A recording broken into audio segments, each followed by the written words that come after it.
Hello student, SPC government college के YouTube channel में आपका सभी का स्वागत है। मैं doctor Rajesh Kumar Meena, sociology department से। आज का जो अपना ये टॉपिक है, सामाजिक परिस्थितियों के प्रकार, काइंड्स ऑफ सोशल स्टेटस। ये बीए पार्ट के फर्स्ट पेपर की सेकेंड यूनिट से संबंधित है। इससे पहले मैंने आपको स्टेटस का जो कॉन्सेप्ट था उसको क्लियर करा था, उसकी अर्थ बताया था, उसकी डेफिनेशन और विशेषताएं आपको बताई थी मैंने। आज इसके टाइप्स के बारे में मैं आपसे इस वीडियो में प्रस्तुत करूंगा। टाइप्स के जो प्रकार हैं इसके। परिस्थिति स्टेटस। परिस्थिति व्यक्ति का वह पद है जिसे व्यक्ति किसी समूह में अपने लिंग, आयु, परिवार, वर्ग, व्यवसाय, विवाह अथवा प्रयत्नों आदि के कारण प्राप्त करता है।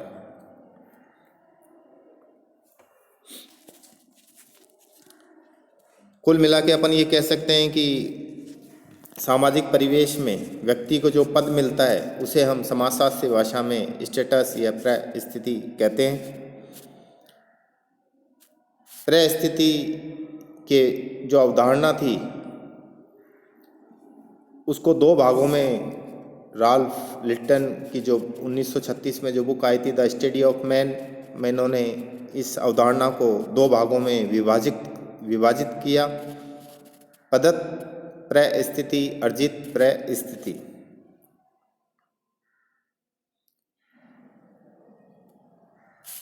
तो सर्वप्रथम अपन पदत्त परिस्थिति को समझेंगे। पदत्त परिस्थिति यह जैसे कि नाम से ही मालूम चल रहा है, पदत्त परिस्थिति समाज में कुछ परिस्थितियां ऐसी होती है जो व्यक्ति के गुणों को ध्यान दिए बिना ही उसको स्वतः समाज के द्वारा प्राप्त हो जाती है। उसमें व्यक्ति का किसी प्रकार का कोई प्रयास नहीं होता है, उसका कोई योगदान नहीं होता है, ना कोई वो प्रयत्न करता है, उसको जन्म से ही वो चीज़ें मिल जाती है या जन्म से ही वो पद समाज में उसको मिल जाता है। ये परिस्थितियाँ व्यक्ति को किसी परिवार विशेष में जन्म लेने या उस समाज की परंपराएं आदि के कारण प्राप्त होती है। ये अपन कह दें वहाँ की सांस्कृतिक जो परंपराएं हैं उसके कारण भी व्यक्ति को पदत्त परिस्थिति मिलती है। बच्चों को उस समय जन्म के समय ही ये प्रदान कर दी जाती है, जबकि उसके व्यक्तित्व के बारे में समाज को किसी प्रकार का कोई अनुभव नहीं होता है कि भविष्य में उसका व्यक्तित्व कैसा रहेगा, लेकिन उसको जन्म से ही ये परिस्थिति प्रदान कर दी जाती है। समाज में पदत्त परिस्थितियों से पहले ही मौजूद होती है। मतलब ये जो पदत्त परिस्थिति है समाज में व्यक्ति के आने से पहले ही समाज में मौजूद होती हैं। जैसे उदाहरण जाति है, अपना धर्म है, कोई परिवार का समाज में क्या प्रभुत्व है, ये सारी चीज़ें पहले ही उसके आने से पहले ही समाज में उपस्थित है। बस निर्भर करता है कि वो किस परिवार में जन्म लेगा, किस स्थान पे लेगा या किस प्रकार की परंपराएं वहाँ लागू होती है, उसके अनुसार ही उसको पदत्त परिस्थितियाँ प्राप्त हो जाती है। पदत्त परिस्थिति पर व्यक्ति का अपना कोई किसी प्रकार का नियंत्रण नहीं होता। जैसे जब बच्चे का जन्म होता है तो वो स्त्री भी हो सकता है, पुरुष भी हो सकता है, बालक। थोड़ा बड़ा होता है तो वो बालक बनेगा, फिर युवा बनेगा। वह सुंदर भी हो सकता है और क्रूप भी हो सकता है, वो सांवला भी हो सकता है और उसका रंग काफ़ी गोरा भी हो सकता है, रंग के आधार पे आप देखो तो। इसलिए ये जो परिस्थितियाँ प्राप्त होती है वो लिंग भेद के आधार पे प्राप्त होती है, आयु के आधार पे प्राप्त होती है, नातेदारी के आधार पे, प्रजाति, जाति, वैध, अवैध संतान, परिवार में बच्चों की कुल कितनी संख्या है, गोद लेने वाला जो बच्चा है उसकी परिस्थिति जिस परिवार में जन्म हुआ उससे उसकी निम्न मानी जाती है। माता पिता की अगर मृत्यु हो जाती है तो उन संतानों की समाज में परिस्थिति निम्न मानी जाती है। विवाह विच्छेद हो गया और उनसे कोई संतानें हैं तो उसकी भी समाज में परिस्थिति निम्न मानी जाती है। तो इसमें व्यक्ति की इच्छा को कोई ध्यान में नहीं रखा जाता है। ये समाज की पहले से ही जो अपनी परंपराएं हैं, जो सांस्कृतिक मूल्य हैं, उनके अनुसार ही ये परिस्थिति प्रदान की जाती है। और इस प्रकार की परिस्थिति जो जन्म से निर्धारित होती है, जन्म व्यक्ति जब लेता है या उसके जन्म के साथ ही उसको मिल जाती है, तो इस प्रकार की प्रदत्त परिस्थितियाँ वह होती है जिनमें व्यक्ति किसी प्रकार का प्रयत्न नहीं करता और उसको जन्म से ही ये मिल जाती है। प्रदत्त परिस्थितियों के निर्धारण के आधार, मतलब किस आधार पर निर्धारित होती है प्रदत्त परिस्थितियाँ, वो इस प्रकार है, लिंग भेद के आधार पर। आपको मालूम है अपने भारतीय समाज में जो संस्कृति है वो लिंग भेद के आधार पर स्त्री और पुरुष को दो भागों में परिस्थितियों को उनको बांटती है, उनकी भूमिकाओं को भी बांटती है। भारतीय जो समाज है वो पुरुष को अधिक महत्व देता है, स्त्री को कम महत्व देता है। आपने देखा होगा काफ़ी, अब तो काफ़ी जैसे जैसे शिक्षा का प्रसार हो रहा है वैसे वैसे ही स्त्रियों की भूमिकाएं काफ़ी क्षेत्रों में बढ़ी है। लेकिन आपने देखा होगा धार्मिक आयोजनों में या किसी प्रकार के कोई परिवार में भी है तो पुरुष को ही ज़्यादा महत्व दिया जाता है, क्योंकि भारतीय समाज पुरुष प्रधान समाज है। तो लिंग भेद के आधार पर, जो इसके निर्धारण के आधार है, लिंग भेद के आधार पर लगभग जो सभी संस्कृतियां हैं, संस्कृतियों में स्त्री एवं पुरुष की परिस्थितियां व भूमिकाओं में अंतर पाया जाता है। विश्व की कोई सी भी संस्कृति देख लो आप, उनकी परिस्थिति और भूमिका दोनों में वहाँ अंतर एक सी पूरे विश्व में ऐसा नहीं है कि भारतीय समाज में इस प्रकार की परिस्थिति भूमिका है तो पश्चिमी समाज में उस प्रकार की होगी। हो सकता है अरब कंट्री में और प्रकार की हो। प्राय स्त्री की तुलना में पुरुष की परिस्थिति ऊंची मानी जाती है। पश्चिमी संस्कृति में स्त्रियों को कमजोर, कोमल, भावुक, सहज, विश्वासी, धार्मिक तथा एक विवाही माना जाता रहा है। पश्चिमी संस्कृति ये मानती है। भारत में स्त्रियों की परिस्थिति पुरुषों से नीची रही है और उन्हें अबला, दासी, संपत्ति के रूप में समझा जाता रहा है। इसी कारण स्त्रियों को उच्च शिक्षा तथा व्यवसाय से पृथक रखा गया, उनको संपत्ति व राज्य अधिकारों से वंचित किया गया तथा उन्हें पुरुषों के अधीन रखा गया। क्यों भारतीय समाज में स्थित जो स्त्रियां हैं उनको एक तरह से अबला, दासी व संपत्ति के रूप में समझा गया, इसीलिए उन्हें उच्च शिक्षा देने से उनको पीछे रखा गया और जो भी व्यवसाय है उनसे भी उनको पृथक रखा गया और संपत्ति व राज्य अधिकारों से भी उनको वंचित किया गया और पुरुषों के अधीन ही भारत में उन्हें माना गया है।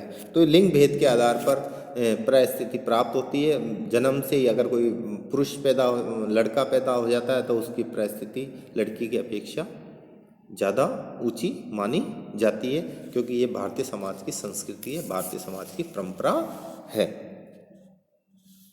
पुरुषों के लिए जैसे, स्त्रियों के लिए जैसे शब्द काम में लिए हैं कि उन्हें अबला, दासी व संपत्ति के रूप में समझा जाता है, तो उसी प्रकार से पुरुषों के लिए एकदम विपरीत शब्दों को काम में लिया है, क्योंकि भारतीय समाज पुरुष प्रधान समाज है। यहाँ पुरुष को एक साहसी, वीरता व तर्क व शौर्य का प्रतीक माना गया है। यही कारण है कि स्त्रियों को छोटी मोटे घरेलू कार्य जैसे घर के जो भी कार्य होते हैं वो करने पड़ते हैं और पुरुष क्या करता है कि जैसा कि पहले भी जब अपना आदिम समाज था उस समय पुरुष पशु चारण व मछली मारने व शिकार व युद्ध आदि के कार्य करते थे और स्त्रियां घर के ही कार्य करती थी।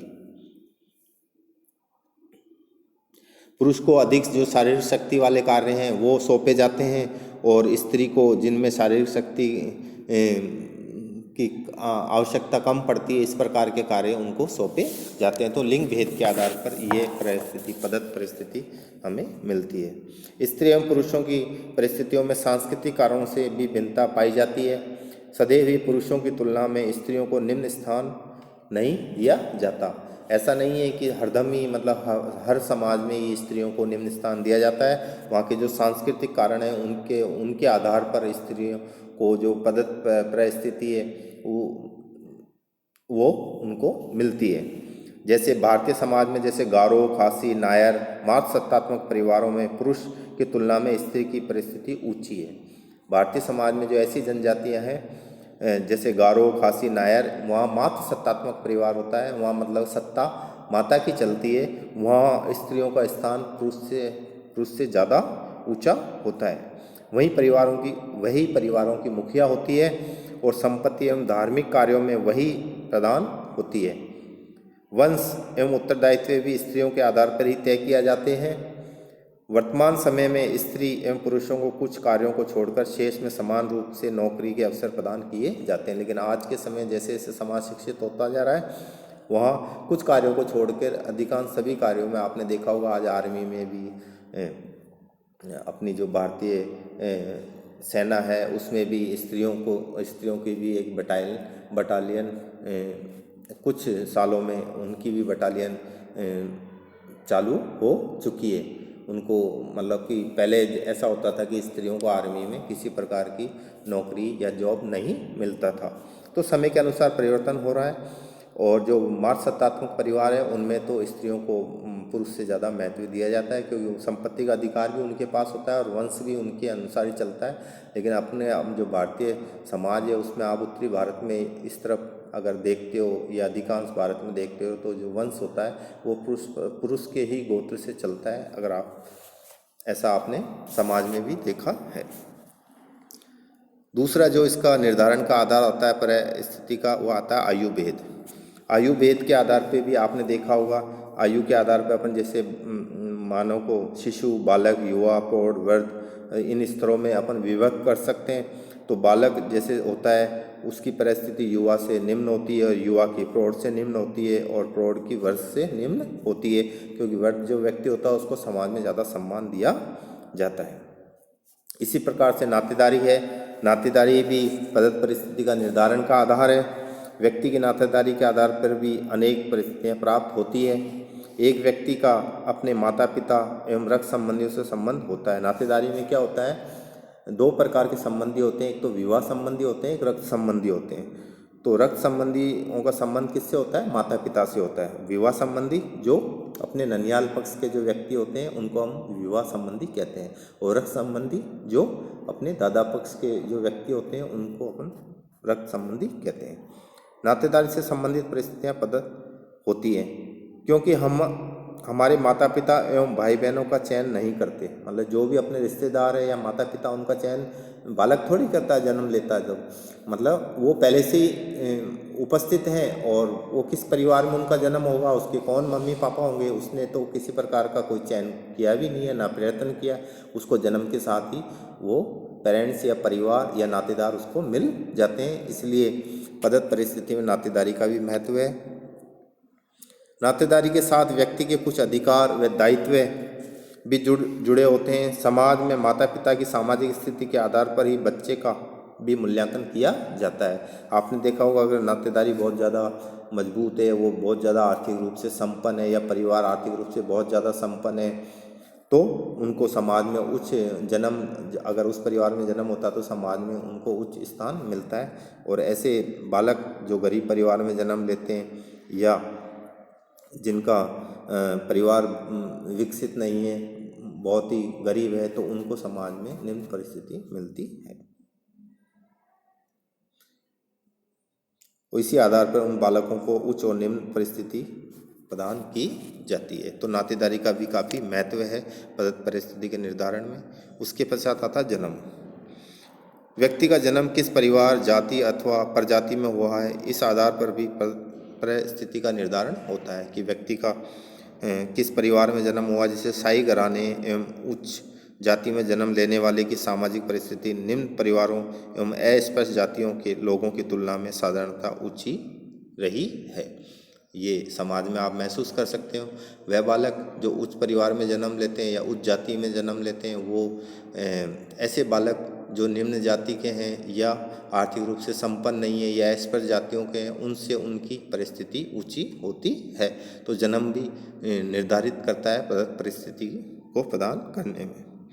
ऐसे शारीरिक विशेषताएं निर्धारण का जो आधार है। कई परिस्थितियां व्यक्ति को उसकी शारीरिक विशेषताओं के आधार पर प्रदान की जाती है। काले एवं कुरूप की तुलना में सुंदर व निर्बल की तुलना में शक्तिशाली तथा बीमार वह शारीरिक रूप से कोई अपंग है व्यक्ति, उसकी तुलना में स्वस्थ और सक्षम व्यक्ति को सामाजिक परिस्थिति ऊंची होती है। आपने देखा होगा समाज में अपने शारीरिक बनावट के आधार पर, सुंदरता के आधार पर, रंग के आधार पर, अपने भारतीय समाज में तो इतना नहीं है, लेकिन जैसे कि अमेरिका में वहाँ तो रंग भेद के अपने यहाँ जाति के आधार पर संघर्ष देखने को मिलता है, और वहाँ शारीरिक बनावट, रंग भेद नीति या रंग के आधार पर जो काले लोग हैं उनके समय समय पर आपने देखा होगा मीडिया में, प्रिंट मीडिया में भी, कि वहाँ विभिन्न प्रकार के अत्याचार होते हैं। तो उनको निम्न समझा जाता है। वहाँ इतना विकसित कंट्री होके भी वहाँ भी मतलब शारीरिक जो सुंदरता है, रंग को काफ़ी महत्व देके उनके साथ भेदभाव किया जाता है। तो शारीरिक विशेषताएं भी व्यक्ति को समाज में प्रदत्त परिस्थितियां निर्धारित करती हैं। जाति एवं प्रजाति। भारत में जाति व्यक्ति की परिस्थिति निर्धारण का प्रमुख आधार है। ऊंची जातियों में जैसे ब्राह्मण है, क्षत्रिय, वैश्य में जन्म लेने वाले की परिस्थिति शूद्र व अछूत जातियों में जन्म लेने वाले से ऊंची समझी जाती रही है। यह आपका खुद का भी अनुभव है समाज में अगर देखो तो। इसी प्रकार काली एवं पीली प्रजाति की तुलना में गोरी प्रजाति के लोगों की सामाजिक परिस्थिति ऊंची मानी जाती रही है। मैंने उदाहरण दिया था अमेरिका का, जो काली प्रजाति के लोग हैं उनकी या पीली प्रजाति के लोग हैं उनकी तुलना में जो गोरी प्रजाति के लोग हैं वो अपने आप को ज़्यादा ऊंचा मानते हैं और उनको समाज में ऊंची परिस्थिति प्रदान होती है। अमेरिका में तो काली प्रजाति के लोगों को अनेक सामाजिक एवं राजनीतिक अधिकारों से वंचित रखा गया था और आज भी वहाँ उनके साथ भेदभाव होता है। अमेरिका में कोई भी निग्रो अमेरिका का राष्ट्रपति नहीं बन सकता, लेकिन ये जो नियम था वो कुछ ओबामा जैसे राष्ट्रपति बने थे वो निग्रो प्रजाति से थे, लेकिन अब ये नियम धीरे समय के अनुसार टूटता जा रहा है। तो भी वहाँ मतलब कि प्रजातीय संघर्ष अमेरिका में बहुत ज़्यादा देखने को मिलता है। आज की वास्तविकता है ये। जिस प्रकार से भारतीय समाज में जाति संघर्ष देखने को मिलता है उच्च और निम्न जातियों के बीच में, उसी प्रकार से वहाँ प्रजातीय संघर्ष देखने को मिलता है। धन्यवाद स्टूडेंट।